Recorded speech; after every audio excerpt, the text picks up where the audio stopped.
कहानी।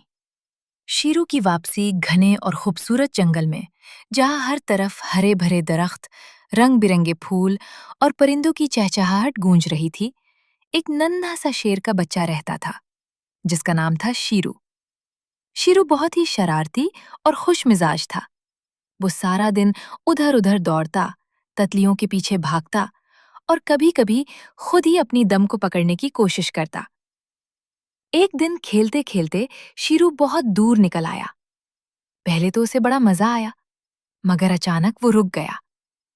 उसने इधर उधर देखा, सब कुछ अनजान लग रहा था। ओ नहीं, मैं कहाँ आ गया? शीरू घबराकर बोला। अब उसके चेहरे पर खुशी की जगह परेशानी आ गई। वो आहिस्ता आहिस्ता चलने लगा, लेकिन हर रास्ता उसे और भी अजनबी लगता।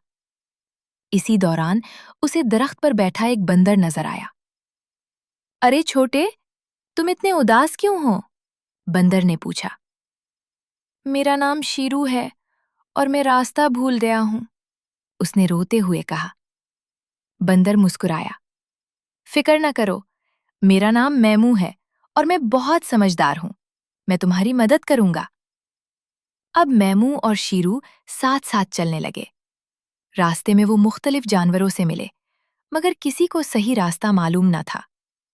आखिरकार मैमू ने कहा, हमें हाथी राजा के पास जाना चाहिए, वो सबसे ज्यादा जानते हैं।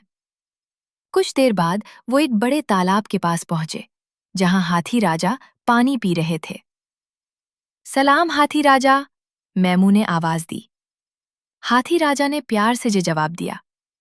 आओ बच्चों, क्या बात है? शीरू ने अपनी कहानी सुनाई। हाथी राजा मुस्कुराए और बोले, फिक्र मत करो, मैं तुम्हें घर का रास्ता दिखाता हूं। फिर उन्होंने अपनी लंबी सौंड हुआ में उठाई और दूर की तरफ इशारा किया। वो देखो, वही रास्ता तुम्हारे घर को जाता है।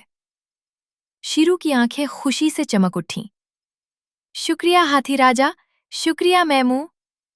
वो दोनों अपने नए दोस्त को गले लगाकर बोले, अलविदा, अपना ख्याल रखना।